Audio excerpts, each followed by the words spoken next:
10 años. Este año se cumplen 10 años de mi primer viaje en bicicleta. Es muy loco cómo pasa el tiempo y uno pensaría que después de 10 años ya no queda nada por aprender, pero como dicen por ahí, la vida es un constante aprendizaje. Y hace como 3 semanas hice una última travesía en bicicleta y en esa travesía estaba probando un nuevo sistema de maletas. De hecho, fue una de las maletas que probé en uno de los últimos videos que subí, que se los voy a dejar acá en la tarjeta.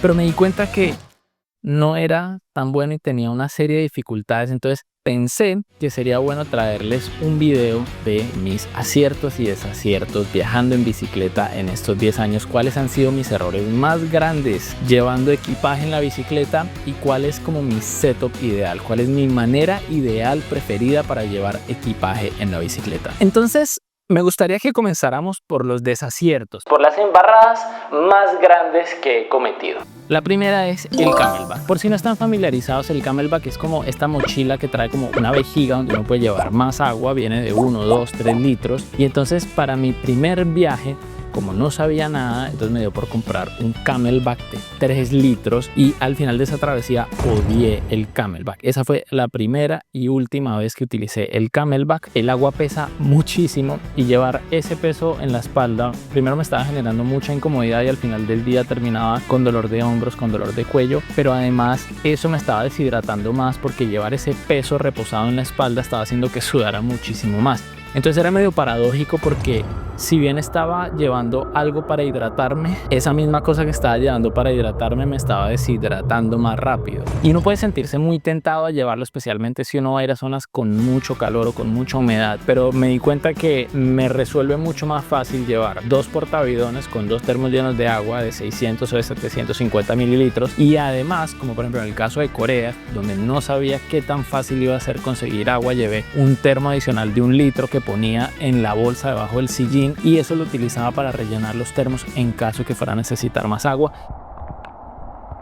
La segunda embarrada fue haber viajado con una bicicleta de doble suspensión y de eso ya hice un video mucho más detallado de por qué terminé vendiendo esa bicicleta, pero en esencia es que es una bicicleta muy pesada por esa segunda suspensión, a pesar que la que yo tenía era de cuadro de carbono. Es una bicicleta que tiene mucho peso y particularmente las rutas que yo hago no son rutas excesivamente técnicas donde voy a necesitar una segunda suspensión. Y lo que me terminó pasando, hablando específicamente del tema del equipaje, es que como yo uso mucho esa mochila que va debajo del sillín, cada vez que la suspensión trasera se comprimía, terminaba rozando con la llanta. Entonces tuve que al final bloquear la suspensión trasera y llevar la bicicleta como una bicicleta rígida. Entonces estaba llevando todo un peso adicional, supuestamente por una segunda suspensión que igual no estaba utilizando porque la tuve que bloquear para que no se dañara la maleta. Ustedes perdonarán acá el cambio de ángulos, pero es que estoy rehaciendo mi casa, entonces estoy probando a ver cuáles van a ser los próximos cuadros de ciclismo urbano. Acá se pueden ir preparando para el próximo canal de cocina de ciclismo urbano. Pero bueno, la tercera gran embarrada que me pasó fue en este último viaje que les comento, y es que estaba llevando demasiado peso en el manubrio. Esa es una maleta que se compone como de un doble sistema. Tiene una maleta principal de 12 litros que sirve para llevar ropa y esas cosas que uno no va a utilizar durante el día, y tiene una maleta más pequeña adelante de 4 litros que sirve para llevar tipo esas cosas que uno va a necesitar durante el día, como nutrición, elementos de cámara, repuestos y demás. Me pareció un sistema bien interesante y quise probarlo en una travesía real a ver cómo se comportaba. El detalle con ese sistema es que cuando la bolsa principal está completamente llena, pues es muy voluminosa, y al ser tan voluminosa, cada vez que la suspensión delantera se comprimía terminaba rozando con la llanta, y eso pues por un lado es incómodo porque escuchar ese sonido constantemente es cansón, pero al mismo tiempo pues es peligroso porque eso puede deformar la llanta más rápido, la desgasta más rápido, y al mismo tiempo pues termina desgastando la maleta hasta que en algún momento uno puede quedar con la ropa expuesta. No quiero decir que es una maleta que no funcione, pero creo que funciona mejor para una bicicleta, por ejemplo, de gravel, que no tiene ningún tipo de suspensión, donde la distancia entre el manubrio y la llanta nunca va a cambiar.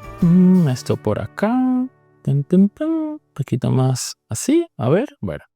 Entonces, habiendo dicho esas embarradas, vamos a ver cuál es mi setup ideal. Y comenzaría por la bolsa de abajo del sillín de 12 litros. Esa bolsa la he utilizado en viajes como Boyacá en Colombia, la llevé a la Ruta del Quijote en España, la llevé a Corea. En ese sistema normalmente llevo todas las cosas que no voy a necesitar durante el día. La ropa principalmente. Lo que hago sí es poner las cosas más pesadas al fondo de la maleta, es decir, que eso va a ir lo más pegado a la tija del sillín y con eso evito que la maleta esté moviéndose demasiado de lado a lado. El segundo elemento sería la bolsa del manubrio, pero una bolsa más bien pequeña de 6 litros que me da el espacio suficiente para llevar las cosas de las cámaras, por ejemplo el dron, el control del dron, pero no es lo suficientemente grande para que al llevarlo en la bicicleta de montaña con suspensión delantera nunca va a terminar tocando la rueda. Y otra cosa que es muy importante es que al no ser tan pesada no genera demasiada presión sobre los cables de freno y los de los cambios,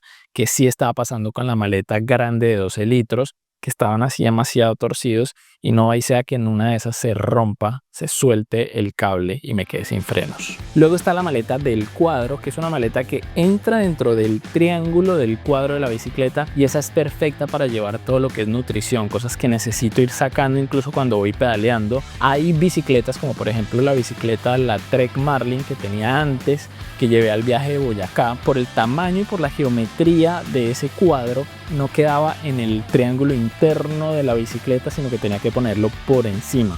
Ahí lo que hago es que le aseguro un tercer punto de apoyo para que esa maleta no se esté moviendo. Y finalmente la riñonera, la Wandered, que la compré un poco por antojo y un poco escéptico, pero se ha convertido en una de mis cosas más esenciales, porque esa riñonera, a diferencia del Camelback, va reposada sobre la cadera y como la cadera está reposada sobre el sillín, yo puedo llevar esa riñonera por horas y de hecho se me olvida que la llevo puesta. Y ahí lo que llevo siempre es la cámara, porque ese punto siento que es el punto que más amortiguación lleva y no se está pegando contra nada rígido porque está reposado contra mi cuerpo, mientras que al llevarla en la bolsa del manubrio a veces me ha dado miedo que por la vibración se pueda dañar alguno de los lentes o algo así. Entonces la cámara la llevo en la riñonera y ahí llevo también cosas a veces como la billetera, el celular, cosas muy esenciales. Yo tengo la de 6 litros porque ese modelo viene de 3, de 6 y de 9, pero ya sentía que la de 9 era demasiado grande y en efecto creo que esa de 6 litros es perfecta porque me cabe la cámara con un lente 70-200 y todavía me queda un compartimiento entero para meter algo más. Y ese es mi setup ideal en el que puedo llevar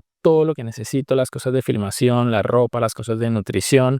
Verán que es un setup bastante compacto porque no llevo una como carpa, como elementos para cocinar ni nada de eso, porque si siguen el canal desde hace rato saben que prefiero hacer rutas y planearlas de manera tal que al final de la etapa me está esperando una cama, una ducha y un restaurante, entonces no hay necesidad de llevar tantas cosas y me gustan más viajes compactos de pocos días pero muy sustanciosos. Así que eso fue todo por el video de hoy. Espero que esta información haya sido útil para ustedes y más adelante les daré un poco más de updates de qué está pasando acá con la oficina, el estudio de ciclismo urbano.